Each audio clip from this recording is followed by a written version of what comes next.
Kisah Timun Mas. Alkisah di sebuah kampung, hiduplah seorang janda yang bernama Mbok Srini. Ia hidup sebatang kara karena tidak mempunyai anak. Ia sangat mengharapkan kehadiran seorang anak untuk mengisi kesepiannya. Siang malam ia selalu berdoa kepada Tuhan Yang Maha Kuasa agar diberi anak. Pada suatu malam, harapan itu datang melalui mimpinya. Dalam mimpinya, ia didatangi oleh sesosok makhluk raksasa yang menyuruhnya pergi ke hutan, tempat biasanya ia mencari kayu bakar untuk mengambil sebuah bungkusan di bawah sebuah pohon besar. Saat terbangun di pagi hari, Mbok Srini hampir tidak percaya dengan mimpinya semalam. Mungkinkah keajaiban itu benar-benar akan terjadi padaku? Tanyanya dalam hati dengan ragu. Namun ia berusaha menepis keraguan hatinya. Dengan penuh harapan, bergegaslah menuju ke tempat yang ditunjuk oleh raksasa itu. Setibanya di hutan, ia segera mencari bungkusan itu di bawah pohon besar.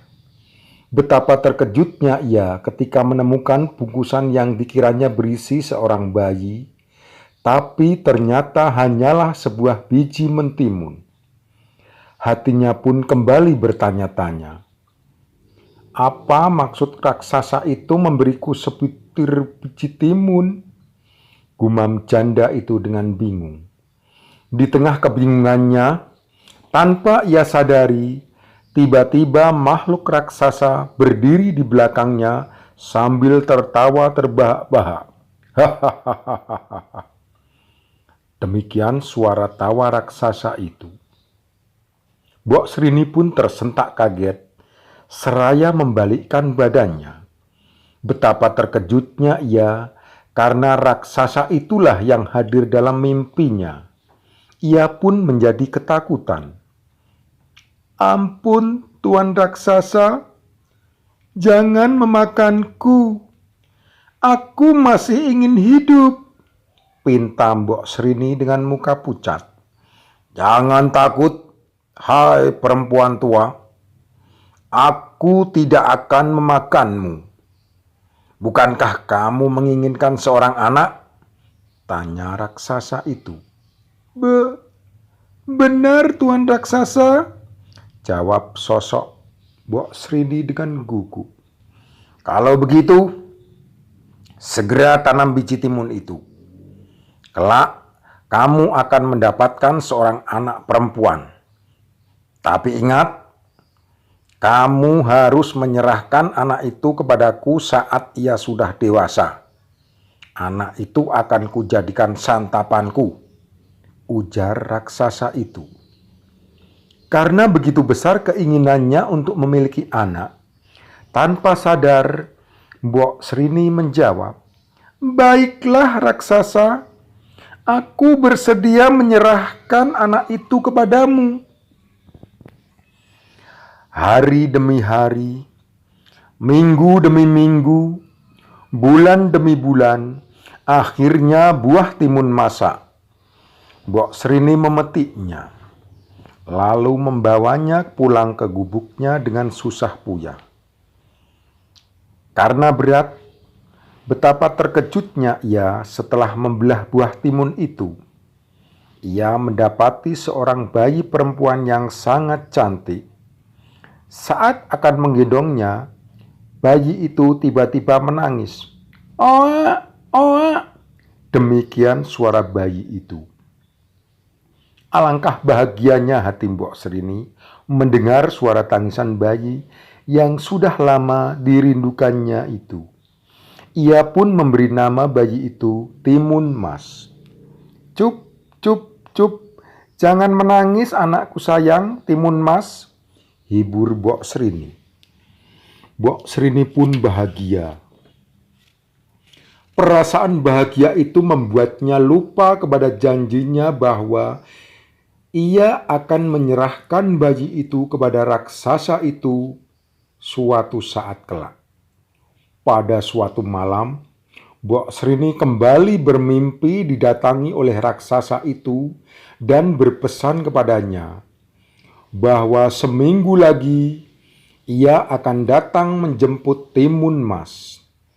Sejak saat itu, ia selalu duduk termenung seorang diri. Hatinya sedih karena ia akan berpisah dengan anak yang sangat disayanginya itu. Ia baru menyadari bahwa raksasa itu ternyata jahat karena timun mas akan dijadikan santapannya.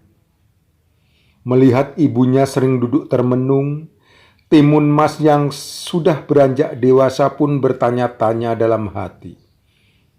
Suatu sore, timun mas memberanikan diri untuk menanyakan kegundahan hati ibunya. "Bu, mengapa akhir-akhir ini ibu selalu tampak sedih?" tanya timun mas. Sebenarnya Mbok Srini tidak ingin menceritakan penyebab kegundahan hatinya, karena dia tidak ingin anak semata wayangnya itu ikut bersedih. Namun karena terus didesak, akhirnya ia pun menceritakan perihal asal-usul timun mas yang selama ini ia rahasiakan. "Maafkan ibu anakku, selama ini ibu merahasiakan sesuatu kepadamu," kata Mbok Srini dengan wajah sedih. "Rahasia apa, Bu?" tanya timun mas penasaran. "Ketahuilah timun mas, sebenarnya kamu bukanlah anak kandung ibu yang lahir dari rahim ibu." Belum selesai ibunya bicara, timun mas tiba-tiba menyela. "Apa maksud ibu?" tanya timun mas.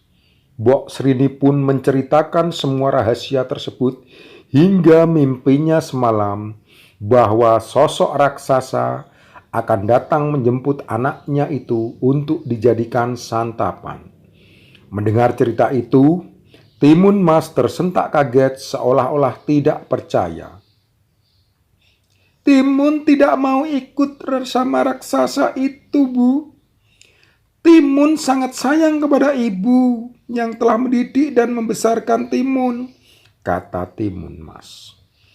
Mendengar perkataan timun mas, Mbok Srini kembali termenung.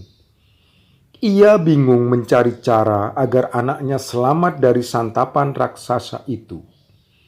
Sampai pada hari yang telah dijanjikan oleh raksasa itu, Mbok Srini belum juga menemukan jalan keluar. Hatinya pun mulai cemas. Dalam kecemasannya, tiba-tiba ia menemukan sebuah akal.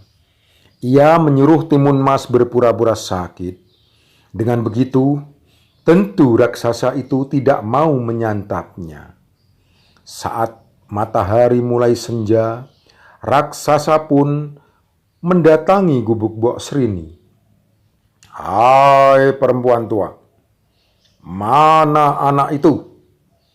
Aku akan membawanya sekarang," pinta raksasa itu. "Maaf Tuan Raksasa, anak itu sedang sakit keras. Jika kamu menyantapnya sekarang, tentu dagingnya tidak enak.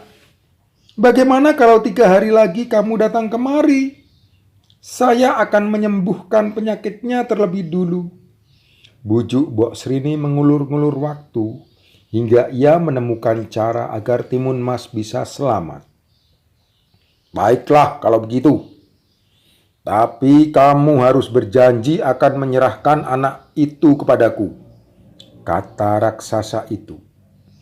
Setelah Mbok Srini menyatakan janji, raksasa itu pun menghilang. Mbok Srini kembali bingung mencari cara lain. Setelah berpikir keras, akhirnya ia menemukan cara yang menurutnya dapat menyelamatkan anaknya dari santapan raksasa itu. Ia akan meminta bantuan kepada seorang pertapa yang tinggal di sebuah gunung. "Anakku, besok pagi-pagi sekali ibu akan pergi ke gunung untuk menemui seorang pertapa. Dia adalah teman almarhum suami ibu. Barangkali dia bisa membantu kita untuk menghentikan niat jahat raksasa itu, ungkap Mbok Srini. Benar, Bu. Kita harus membinasakan raksasa itu. Timun tidak mau menjadi santapannya, imbuh Timun Mas. Keesokan harinya, pagi-pagi sekali, berangkatlah Mbok Srini ke gunung itu.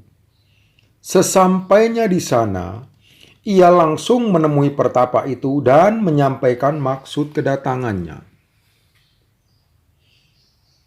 Berikanlah bungkusan ini kepada anakmu. Keempat bungkusan ini masing-masing berisi biji timun, jarum, garam, dan terasi. Jika raksasa itu mengejarnya, suruh sebarkan isi bungkusan ini. Jelas pertapa itu. Akhirnya Mbok Srini pun pulang. 2 hari kemudian, raksasa itu pun datang untuk menagih janjinya kepada Mbok Srini. Ia sudah tidak sabar lagi ingin membawa dan menyantap daging Timun Mas. Hai perempuan tua, kali ini kamu harus menepati janjimu. Jika tidak, kamu juga akan kujadikan santapanku, ancam raksasa itu. Jangan takut anakku, jika raksasa itu akan menangkapmu, segera lari dan ikuti petunjuk yang telah kusampaikan kepadamu. Mbok Srini membisik Timun Mas. Baik, Bu, jawab Timun Mas. Melihat Timun Mas yang benar-benar sudah dewasa, raksasa itu semakin tidak sabar ingin segera menyantapnya. Ketika ia hendak menangkapnya, Timun Mas segera berlari sekencang-kencangnya. Raksasa pun mengejarnya. Tak ayal lagi, terjadilah kejar-kejaran antara makhluk raksasa dengan Timun Mas. Setelah berlari jauh, Timun Mas mulai kecapean. Sementara raksasa itu semakin mendekat. Akhirnya, ia pun mengeluarkan bungkusan pemberian pertapa itu. Pertama-tama, Timun Mas menebar biji timun yang diberikan oleh ibunya. Sungguh ajaib. Hutan di sekelilingnya tiba-tiba berubah menjadi ladang timun. Dalam sekejap, batang timun tersebut menjalar dan melilit seluruh tubuh raksasa itu. Namun raksasa itu mampu melepaskan diri dan kembali mengejar Timun Mas. Timun Mas pun segera melemparkan bungkusan yang berisi jarum. Dalam sekejap, jarum-jarum tersebut berubah menjadi rimbunan pepohonan pohon bambu yang tinggi dan runcing. Namun raksasa itu mampu melewatinya dan terus mengejar Timun Mas. Walaupun kakinya berdarah-darah karena tertusuk bambu tersebut. Melihat usahanya belum berhasil, Timun Mas membuka bungkusan ketiga yang berisi garam, lalu menebarkannya. Seketika itu pula, hutan yang telah dilewatinya tiba-tiba berubah menjadi lautan luas dan dalam. Namun, raksasa itu tetap berhasil melaluinya dengan mudah. Timun Mas pun mulai cemas, karena senjatanya hanya tersisa satu. Jika senjata tersebut tidak berhasil melumpuhkan raksasa itu, maka tamatlah riwayatnya. Dengan penuh keyakinan, ia pun melemparkan bungkusan terakhir yang berisi terasi. Seketika itu pula, tempat jatuhnya terasi itu tiba-tiba menjelma menjadi lautan lumpur yang mendidih. Alhasil, raksasa itu pun tercebur ke dalamnya dan tewas seketika. Maka tamatlah Timun Mas dari kejaran dan santapan raksasa itu. Dengan sekuat tenaga, Timun Mas berjalan menuju ke gubuknya untuk menemui ibunya. Melihat anaknya selamat, Mbok Srini pun langsung berucap syukur kepada Tuhan Yang Maha Kuasa. Sejak itu, Mbok Srini dan Timun Mas hidup berbahagia.